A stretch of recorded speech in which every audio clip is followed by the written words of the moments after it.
Pretend you're a tourist who's looking to spend a relaxing vacation with your family at one of these two beaches that were deemed the best of the best by one of the local tour guides. You are delighted at this information, but are warned at the last second that these two resorts are riddled with hazards and deadly creatures looking to hurt nearby residents. Your family reminds you that this is literally the only chance for them to have fun, as they all have very busy schedules, so you decide to take the risk and hope for the best, and choose which beach is over considered the safest. In this video, I'll be assessing both beaches and their potential danger levels based on the number of dangerous creatures, traps, and other hazards that pose a threat to you, your family, and your only vacation in years, and determine which beach is safer than the other. Starting with Gelato Beach, this innocuous beach may seem relaxing and pleasant at first glance, but don't let the beautiful scenery fool you. It is absolutely riddled with dangerous entities that are seeking unsuspecting victims to toy with. Take cataquacks for example.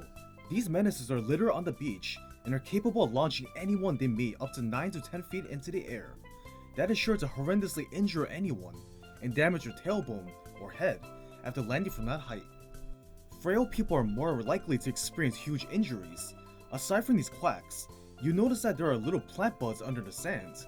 Since this is a beach and water is plentiful, it's not out of the realm of possibilities for anyone to water it until it explodes and reveals a giant sand sculpture somehow and launches the victim high into the air once again, just like with cataquacks. This is yet another hazard on the beach. One of these reveals a sandcastle, and by entering it, you will find yourself in another dimension with floating blocks and certain death if you fall into the pit. This is sure to cause numerous complications and a ton of missing persons reports, which may cause the beach to shut down. If you avoid these sandcastles, you notice these giant mirror panels and a weird suction cup sound. You realize that these giant red creatures wearing suction cups are to blame and are messing with the sun's rays. They're not really messing with you specifically, so it shouldn't matter too much. However, there's a chance of a gargantuan stampeding caterpillar that is bent on destroying the entire beach with its oversized feet because it was woken from its nap. There is no way any normal human will be able to defeat this thing, so it's best to go somewhere else while it's having a tantrum. Once that caterpillar is gone, you notice that there was a giant crater where the egg sculpture was. Normally, it's easy to avoid entering altogether, but for those who are messing around and accidentally fell inside, they will find themselves in the sky riding on a sentient sandy bird. The thought of being surrounded by clouds high into the sky is enough to make anyone pee their pants. Luckily, it's easy to avoid this, so it shouldn't be a problem.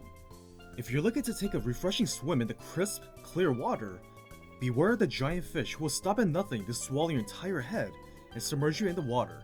This is extremely dangerous for any people who cannot swim and are not capable of fighting off giant fish.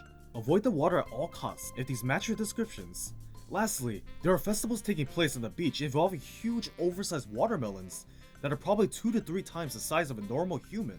If they're not contained properly, they can easily crush people who are laying down and severely injure them. They should be tied up to avoid rolling all over the place, and everyone should be safe. And now, moving on to the other beach, Serena Beach. This majestic beach resort draped in twilight is a dream for any vacation goer. At first glance, there seems to be no issue and you think to yourself, what could possibly go wrong? But before you're able to finish your thought, you immediately notice a giant beige colored shadow shaped like a manta ray, followed by mysterious blue colored goop that is trickling with electricity. You climb a nearby tree hoping for a certain plumber to take care of this problem. Once that has subsided, you are finally given the chance to book a room inside the giant hotel that mysteriously emerged out of thin air. But to your dismay, it is inhabited by ghosts, which take pleasure in haunting the hotel guests, and there lies a mysterious portal that transports anyone who enters it into another dimension. If you don't mind mischievous specters being inside your room, you notice that the hotel's infrastructure is a bit on the weak side, as you may find yourself going down the floor after jumping up and down. This may cause further injuries, and the hotel managers are held accountable.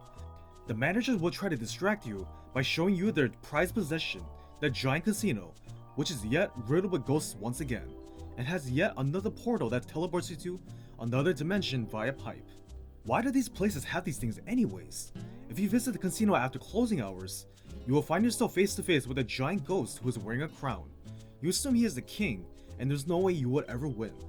So bearing all the potential hazards in mind for both beaches, it's no surprise that they are both extremely dangerous with little to no incentive to visit. But this is your last vacation in a while with your family after all, so you have to make the best of it. The tour guide is waiting for you to choose a resort as you continue contemplating your choices. you determine that Gelato Beach is indeed the safer option. This is due to the fact that creatures that wander on the beach seem to mind their own business, and you don't have to go into the water necessarily.